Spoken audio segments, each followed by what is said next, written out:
mistaken judgment, but I can't forgive you for a mistaken intent. Next key part to saying it well, brevity. Part of the key is to be brief. You can't linger too long, I've discovered in my lecturing and speaking around the world. You can't linger too long on any one point. Brevity. I used to tell stories too long. I get involved in a long story on and on. By the time I hit the punchline, people forgot how it started. Now it doesn't make sense. Too long. Here's why brevity is important. The human attention span is short. You haven't got long to get it said before you lose your audience. Now, the best practice I know of here is practice on the kids, because their attention span is really short. Right? Underline really. You talk to kids for 30 seconds. They say, how long is this going to take? Right? I mean, they're already bent out of shape, right? Looks like you're going to take forever to get to the point, get it said. Brevity. Jesus, master communicator, was probably the best. In selecting his team, he would look at somebody and say, follow me. That's brief. That's, right? That's short. Now, how could you be so brief and yet be so effective? I think probably because of all that he was that he didn't have to say. Sometimes we try to make up in words what we lack in self-confidence. So part of the key to being brief is personal development, personal growth, personal awareness, understanding self-worth. Now you can use the economy of words. And this is a good position to be in, that what you are adds so much weight to what you say that you don't have to say very much. But brevity is a good point on saying it well. Next is style. And there's all kinds of parts to style, from body language and gestures to facial expressions and eyes and emotion. But style is very important. Here's part of the clue. It's not just the matter you cover, it's the manner in which you cover the matter. Style is important to attract someone's attention, to emphasize the point. Now, I've got a couple of good points here on style. Be a student of style, but don't just copy someone's style. Make sure that the study of style becomes distinctly you. But it is also important to be a student of style. How people speak well, be a student of that. And then borrowing bits and pieces from people you admire and the way they can communicate. Then make sure that all of that blended into you becomes your own distinctive style. But style is very important. Now, there's a variety of styles. Ancient story tells us of John the Baptist had a unique style. He came out of the desert dressed in camel's hair, and his diet was grasshoppers and wild honey. And he screamed and yelled and thundered curses on the king and other people. That was his style. They came to see John, I'm sure, right? I'm sure the word was out. You got to come and see this guy. Not just what he said, but his style, I'm sure, was something to watch. So John had a unique style. Jesus, I'm sure, had probably a whole different style. But style is important, to become uniquely John or to become uniquely you. But it's important to study your own style and say, how am I coming across in style? Should I learn to emphasize more? Should I learn to be more emphatic? All these things concerning style. Next is vocabulary. Saying it well is proper choice of words. To build my early vocabulary, I used to put 3 or 4 words I didn't know on a card and put it up on the sun visor on my car. Back in those days, I traveled a lot by car. Sure enough, by the end of the day, I'd mastered 2 or 3 words. Vocabulary. Some of my friends took a survey among prisoners in New England several years ago. They made a very important discovery, some rehabilitation program they were working on. But here's the discovery they made. There's definitely a relationship between vocabulary and behavior. The more limited the vocabulary, the more tendency to poor behavior. Isn't that amazing? That vocabulary would affect behavior? Now, if you think about it for a while, it makes sense. Here's why. Vocabulary is a way of seeing. One reason for vocabulary is to interpret. what we see, to interpret what we hear. The vocabulary of the mind grapples with the words and the images that come to our mind. Now, if you've got a poor set of words and skills and tools with which to interpret, you can imagine the errors and the mistakes you'll make in judgment. And since vocabulary is a way of seeing, if you can't see well, you can imagine the errors you can make and how they compound as life unfolds. We do two things with vocabulary. We interpret and we express. The words we have are the only words available to us. The words we know are the only tools available to us to, number one, interpret what's going on, to interpret what's being said, and to express your heart and your mind. Now, if you can't interpret well, and if you can't express well, you can imagine what a deterrent that is to the good life. And the extra treasures, the extra feelings, awareness, riches, power, influence. So it's very important to have a good vocabulary. So I would ask you, one of the most important books in your library should be the dictionary. Just go through the dictionary. The words are fascinating, their origin and where they came from. Vocabulary. Now here's the last part on saying it well. Don't forget to say it. Practice the art every chance you get. And try to say it well. It's easy to be lazy in language all day and not practice the gift and the art.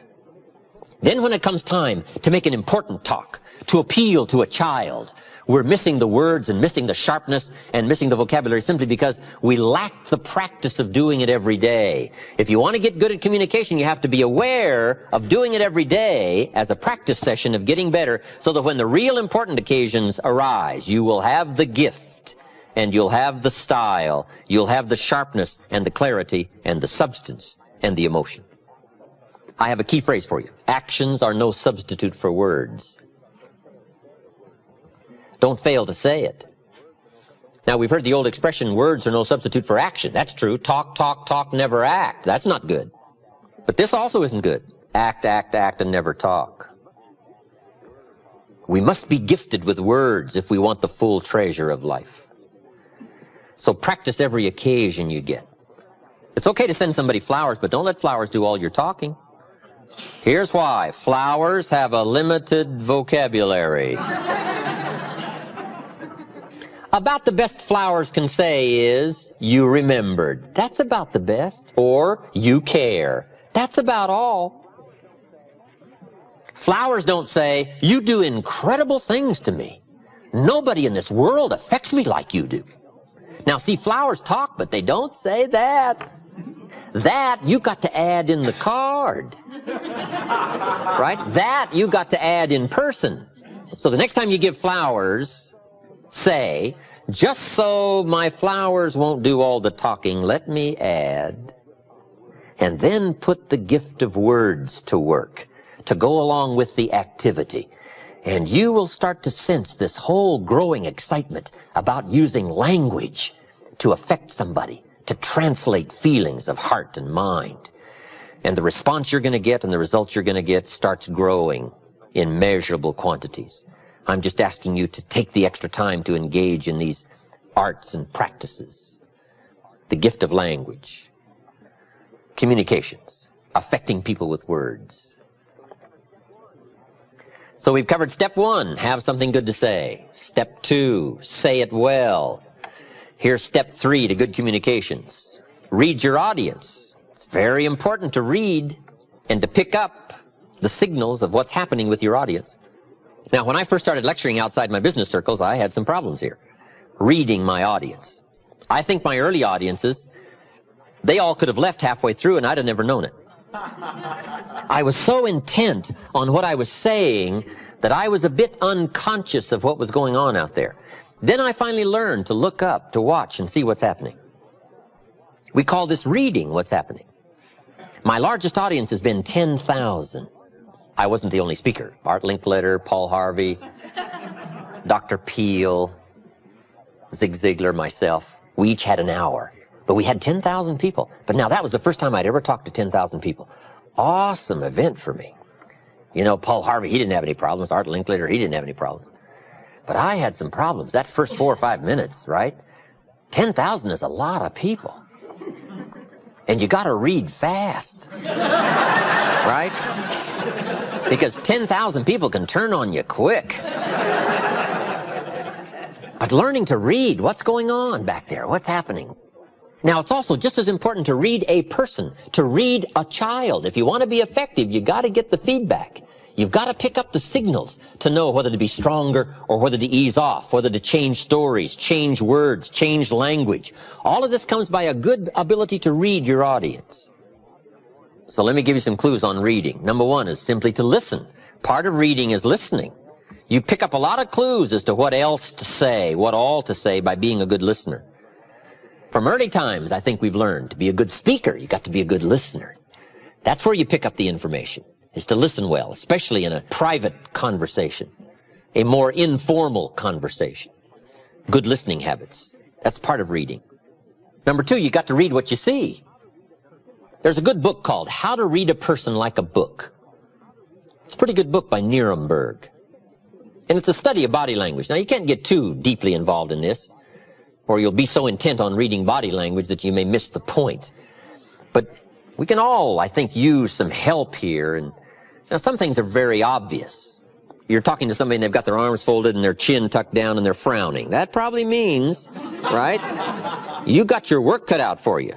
You got to reach deep into your bag of experiences and language, because this one isn't going to be easy. So some body language is fairly obvious. If you're talking to somebody and they're leaning toward the door, that probably means something, right? It means you're going to have to get with it. You're not going to have an audience long. So part of it is just being conscious, right? Body language, reading what you see. Now, kids are pretty easy to read because they don't even try to fake you out, right? You talk to kids and they're staring out the window. I mean, they don't mind showing their total unconcern. But now here's what's more challenging. In a polite society, sometimes body language can be deceiving. If somebody, while you're talking, looks at you and smiles, you got to make sure you don't misread that. Here's what we teach in leadership skills. Don't mistake courtesy for consent. In a polite society, we learn sometimes to be courteous, but that doesn't mean we buy the story. With somebody being polite, smiling and nodding, you got to make sure you don't misread that and stop short of the full persuasion. Don't mistake kindness for acceptance. In a polite society, we've learned to be kind, but that doesn't mean we've accepted. So part of this is a little more subtle in reading in a polite society, whether or not somebody is buying your argument, if they're being persuaded by your presentation. So body language, picking up those signals. Now here's the one that's probably the most effective, but it's probably the most elusive. Reading the emotional signals. This is an area probably where the women have it over the men. Picking up the emotional signals. I think men can learn these skills, but I think women have a lot of this automatically. Men can learn it, but it's something we all have to learn. Emotional signals. Picking up the signals of whether to change your language, be sharper or to be softer, to go after a problem or to ease back and give it time to soak. Part of this is just picking up the feelings, picking up the emotions, being sensitive to the situation. This is not easy stuff. This is extra learning stuff, extra skills. But this is called summit learning, for those extra measures of rewards that come from communicating by learning these extra skills. So third, very important to read your audience. How are you coming across? What is the effect? From a child to an auditorium full of people. Reading. Here's the fourth step to good communication. Number one, have something good to say. Number two, say it well. Number three, read your audience. Number four, intensity. Here now starts the power of what we say. Part of the strength of what we say is the words we choose. The greater part of the strength of what we say is the emotions that are loaded into the words. Here's what has power unmatched, words loaded with emotion. There is no greater power. Words have an effect, but words loaded with emotion have an incredible effect. My words may reach you, but if I can't touch you with my spirit, if I can't touch you with my emotions, my feelings, my beliefs, then I probably haven't affected you very much. We might describe words like a little straight pin, right? Guy buys a shirt, it's got all these little pins in it, right? If I took one of those little straight pins and I threw it at you, and it hit you in the face or the hand, you'd probably feel it, this little straight pin. That means I got you with my words. But what if I took that little straight pin and wired it to the end of an iron bar? And I let you have it with that. See, I can drive the pin through your heart. Now, the reason I can do that is because the pin is the words, but the iron bar is the emotions, the feelings, the belief, the commitment. All that I am, if I can put more of what I am into what I say, no telling what miracle I can wrought. No telling how much of an effect I can be. Real persuasion comes from putting you into what you say. But now here's part of the clue, and we call these extra refinement of leadership skills. Learning to measure your emotions. That's very important, to learn to measure your emotions. We teach, don't shoot a cannon at a rabbit. It's effective, but you got no more rabbit. It's called too much firepower for the occasion. You don't need an atomic explosion for a minor point. Enough, but not too much. We call this understanding how to measure the flow of your emotions to cover a point. Okay, but if it needs heavyweight stuff, you reach and get it. If it needs a milder approach, you learn how to measure it in milder, easier terms. But it's very important to measure your emotions, your feelings. Now, what do we mean by intensity and emotions? Here it is. All of your experiences and how they've affected you. That's the sum total of your emotional content. Where you've been and what you've heard and what you've seen and who you've met and this whole panorama of life experiences for you up until now and how you felt about all that. That we call the sum total of your emotions. Now, the key is to learn how to measure all that and put it in effective amounts into the words you choose. So here's the key to effective communications. Well-chosen words loaded with well-measured emotions. In the gift of a performance of an actor or an actress, the splendid performance comes from knowing with skill how to use language and how to use emotions. When the time calls for it, emotions kept close to the surface, put into well-chosen words, can make the most dramatic effect on somebody's mind and somebody's heart. You can't believe the extent of your reach if you will engage in some of these communication skills.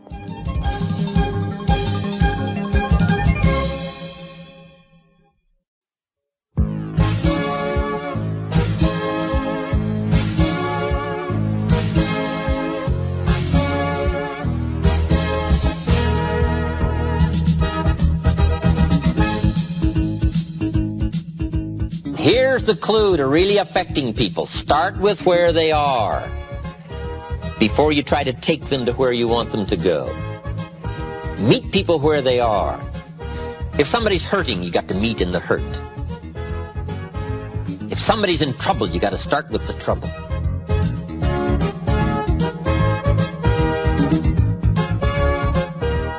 Here's some more pieces to the communication challenge. Number one, identification. Learning to identify. This is a real challenge. Now, it's not too difficult if somebody's like you. The real challenge is to identify with somebody who's not like you. In a wider range of teaching all of this, here's the reaction you want from identification. Me too. You just want the reaction for somebody to say, me too. I understand what that's like. I've been there. So part of it is trying to translate your experiences into words so that someone will identify with it and say, me too. Here's the reaction you don't want. So what? Now, it's easy if you're not careful to load your presentation with a lot of so whats. Mr. Schoaf, who only went to the 8th grade in school, but he gave me the classic point to ponder here when I was 25 years old. And it was put in such simple terms, I've never forgotten it. Let me put it in those same terms for you. Here's what he said. Learn to express, not impress. That was so helpful for me, because it's easy to engage in language just designed to impress instead of express. But Schoaf said if you want to touch somebody, learn to express sincerity from the heart. not impress. Impress builds a gulf. Express builds a bridge. Identification. This is a whole wide subject in itself. The identification question is, what will make me real to my audience? What will make me real to the child? Identification is building a bridge. If you're meeting somebody for the first time, it's simply getting acquainted. Building a bridge, making contact. Here's one of the clues. Find something you have in common. That's where you start, something you have in common. At our ranch up at Clear Lake, when we have seminars, everybody gets acquainted real easy. And one of the reasons is because almost everybody gets lost trying to find it. Right? What a great way, right? Did you get as lost as I did trying to find this place? Right? Somebody says, yeah, was that you up there taking the wrong turn? I thought that was you. What a great way to get acquainted. We've just had an experience recently that's been similar, like getting lost. So identification is finding something in common. Here's the clue to really affecting people. Start with where they are before you try to take them to where you want them to go. Meet people where they are. If somebody's hurting, you got to meet in the hurt. If somebody's in trouble, you got to start with the trouble. One of the greatest communicators of all time, Paul, apostle of early Christian history, didn't have any problem talking to sinners because he claimed to be chief sinner. Wow, what an identification point. Do you think sinners would listen to chief sinner? Of course. He said, tell me about being a sinner. I'm number one sinner. Got the plaque on the wall. What a way to begin, right, if he's talking to sinners. The key is to start where somebody is.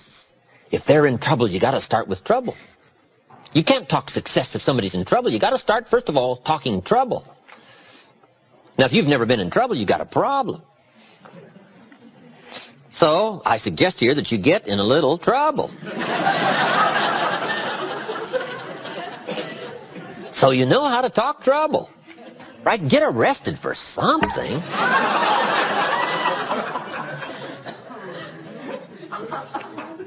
So that when somebody is stricken in the heart, and you've had this experience, maybe not as deeply, but somewhat of an experience of being stricken in the heart.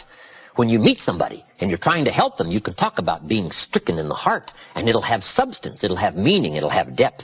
And you start there, and then start building the bridge and start building the path towards solving the problem. Identification. How do you identify with a child? It's tough. What if the adult is 40 and the child is 12? We call that a long bridge. How do you bridge the gap between 40 and 12? It isn't easy. In fact, we used to call it the generation gap. And how do you manage the skills that builds the bridge over the generation gap? Well, there's some answers here. Here's number one. Remember when you were 12. You've just got to have the skill to go back.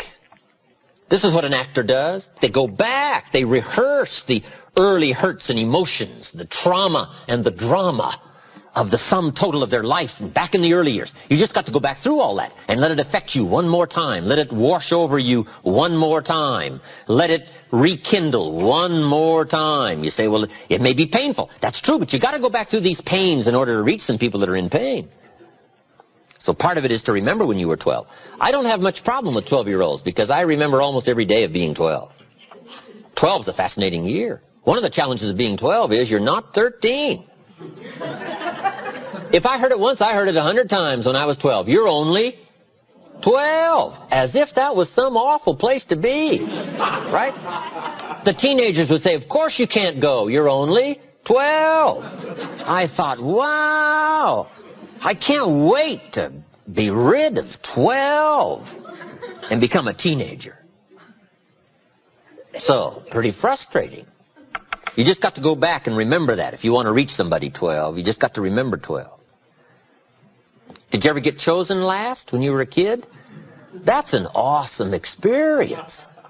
They're choosing up sides. I'll take you, I'll take you, I'll take you. And then you're last and you're standing there.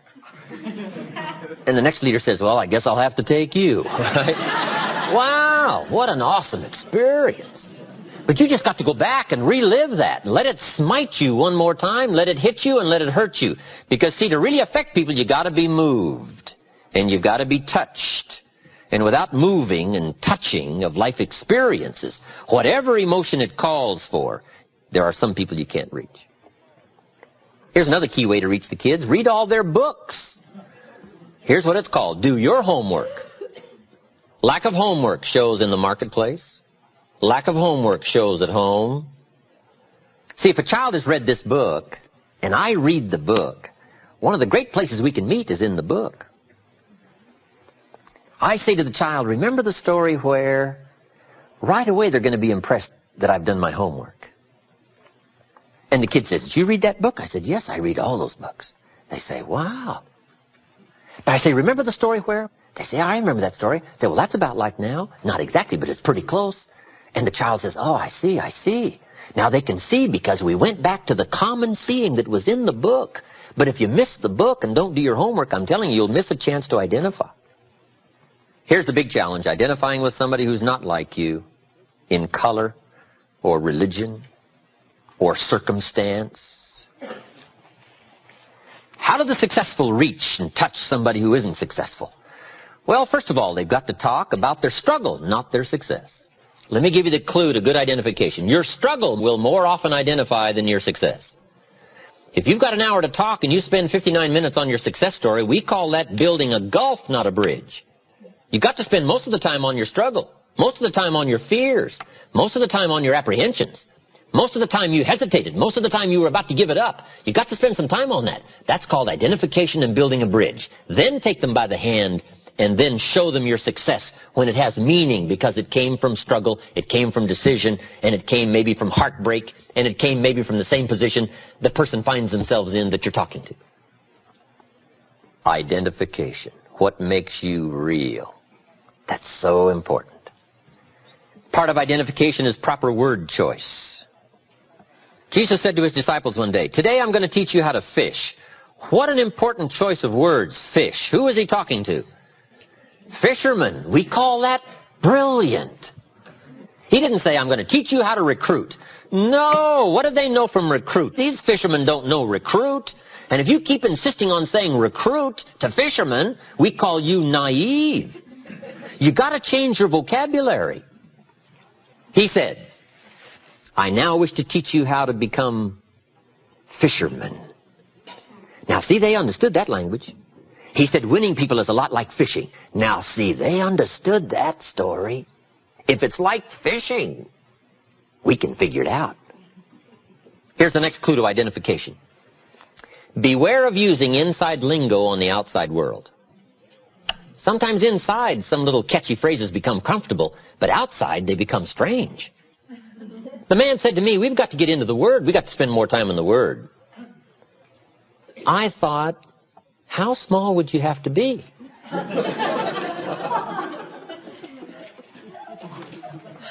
Now, what I found out later he meant was, we should read the Bible more. Now, see, that would have made sense to me.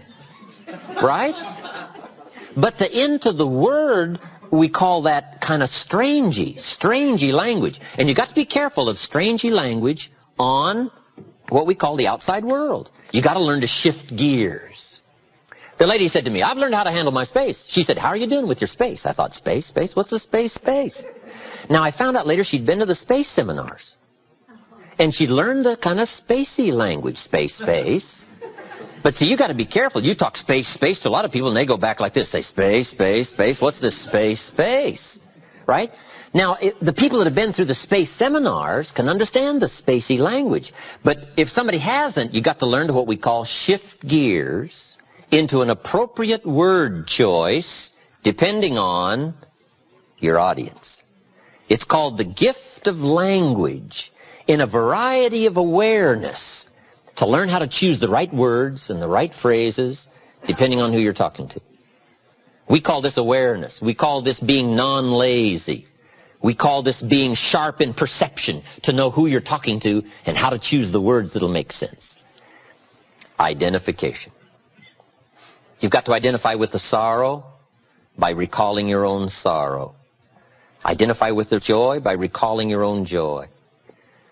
Identify with the difficulty by rehearsing your own difficulty. Here's one of the best clues in learning to better identify. Go back over your own life And make a study of your own life, your circumstances, your feelings, your awareness. Some of the stories you haven't told for a long time. Some of the experiences you've had. Now, sometimes when you've freshly come from an experience, it isn't that easy to translate it and it isn't that easy to talk about it. But as the time passes and you can take a more thoughtful approach to your experiences, the key is not to lose the intensity of it, but to become more educated in using the intensity of your experiences to weave into the next conversation. And by the gift of language and emotion, touch somebody's life, reach somebody, affect somebody, persuade somebody. Identification. Very important subject. Here's the next part of a good presentation. It's what we call logic and reason. If you're trying to persuade a child, talk to a child, or talk to an audience, or if you're trying to talk to a customer, part of any presentation is the logical part, the facts and the figures, and the numbers and the dimensions. And we won't linger too long here because here's my point on logic and reason. It's got to be brief. We need some facts, but only enough facts to start the decision-making process. You got to beware not to cover too many facts. I'm sure we've all heard the expression, it's possible to talk somebody into buying, keep on talking, talk them out of buying. Here's where this problem usually occurs. Even if it's a child, you can talk a child into deciding, and then you keep on talking, and then they undecide. We talk past. Too much logic, too much reason. We need just enough logic and reason so that it starts to make sense, not so that you understand it all. If you walk into the new car showroom and express an interest in an automobile, salesman comes along and says, "Let me tell you about this car." You say, "Okay." He says, "Follow me." And he takes you out back into the shop. And he opens up the shop manual on the car and says, "Let's start with the left front wheel." Right away, you would say, "Hold it, hold it." He says, "This is going to take a long time. We got 1,000 facts here to go through." You'd say, "Hold it, hold it. You don't need 1,000 facts to decide about this automobile. How many facts do you need?" "About a half dozen." And if somebody makes the mistake of going beyond the half dozen, here's what they're going to do: lose their audience. So you got to make sure you don't get into too wide range of facts and logic. Because here's why. Most decisions are made emotionally. We need just enough logic so that it makes sense, but we're going to do it probably out of emotion. So the key is to be brief. With logic, reasons, facts. Because too much of anything is too much, right, at one time. What if you sat down to a steak dinner and you were real hungry, so you cleaned it all up? What if they cleared that away and brought you another one? Well, let's say you're real hungry, so you go for the second one. What if they cleared that away and brought you the third one? See, that third one doesn't look good. In fact, if you start on it, you'll probably lose the whole thing, right? I mean, too much is too much. So, brevity on logic and reason. It needs to be powerful, it needs to be factual, but brief.